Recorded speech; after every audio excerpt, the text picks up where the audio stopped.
এর পরে তারা ভেবেছিল ক্ষমতায় চলে গেছে। যদি আপনারা ক্ষমতায় চলেই যান তাহলে সালতা নগরকান্দার প্রত্যেকটা বাড়িতে গিয়ে গিয়ে আপনার নেতৃবৃন্দ একথা কেন বলে যে যদি রিকশা মার্কার মিছিল বের করো তাহলে তাদের ঠ্যাং ভেঙে দেওয়া হবে।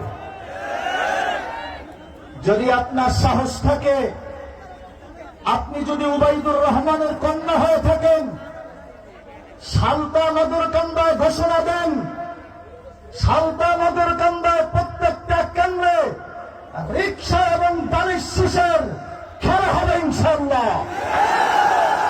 সাহস থাকলে ঘোষণা দেন। এখান থেকে বলে দিচ্ছি, আগামী 12 তারিখের আগে সালতা নগরকান্দার কোন একটা গ্রামে যদি আপনার কোন নেতৃবৃন্দ রিকশা মার্কার জনগণকে যদি ভয় ভীতি দেখানো হয়, তাহলে আমি আপনাদেরকে উদাত্ত আহ্বান জানাই, ইনশাল্লাহ 12 তারিখে রাত্র মাগরিবের পরে ইনশাল্লাহ দেখাই দিব সালতা নগরকান্দা তারা বিজয় হয়, এটা আমরা দেখাই দিব ইনশাল্লাহ।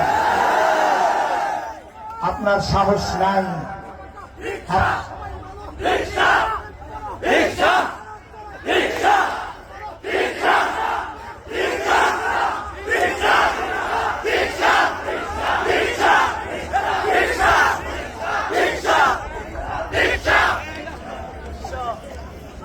কারণ উনি জানে দলা হুজুর শুধু সালতা নগরকান্দার জনপ্রিয় নয়, বাংলাদেশে যদি 10 জন আলেম থাকে, বাংলাদেশের ভিতরে 10 জন আলেমের একজন আল্লামা শাহ আকরাম আলী। সুতরাং আপনার মাথায় থাকা দরকার, আপনি কার নেতা কর্মীদেরকে ভয় দেখাচ্ছেন। যদি এই ভয় ভীতি আপনি তাদেরকে দেখিয়ে যান, তাহলে সামনে 12 তারিখে সালতা নগরকান্দার প্রত্যেকটা জনগণ আপনাকে মাইনাস করে চলবে ইনশাআল্লাহ। সুতরাং সালতা নগরকান্দাবাসীকে আমি জানিয়ে দেই, আপনারা আপনাদের এই আমানত ভোট রিকশার পক্ষে দিয়ে, রিকশার পক্ষে একটা সিল মেরে আগামী 12 তারিখে বাহিদার হুজুরকে বিজয় করে সংসদে পাঠানোর জন্য কারা কারা প্রস্তুত আছেন হাত তুলে দেখা।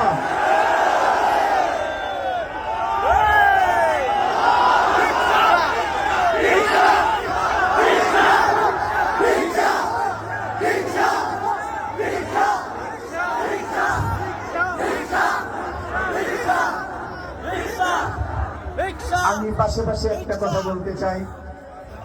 আমি অনেকদিন আগে এই কথাটা বলেছিলাম,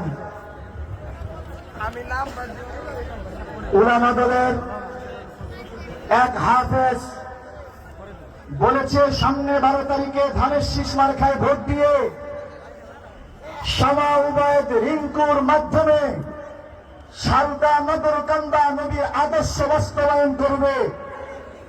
আমি তার চোখে আঙ্গুল দিয়ে দেখিয়ে দিতে চাই, যার ভিতরে নবীর আদর্শ নাই ওই মানুষ কোনদিন সাধারণ মানুষকে নবীর আদর্শ দেখাইতে পারবে না। আগে নিজে নবীর আদর্শের ভিতরে ঢোকেন, এরপরে সালতা নগরকান্দার মানুষকে নবীর আদর্শের ভিতরে ডাকেন।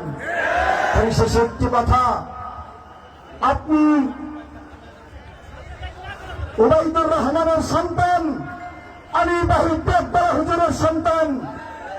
আপনি যদি শহীদ জিয়াউর রহমানের আদর্শ বাংলাদেশের সালতা নগরকান্দা বাস্তবায়ন করতে চান, আমি বড় হুজুরের সন্তান, আমি এবং বড় হুজুর তার নেতা কর্মীরা বাংলাদেশের সালতা নগরকান্দা আল্লাহর নবীর আদর্শ বাস্তবায়ন করুন ইনশাআল্লাহ।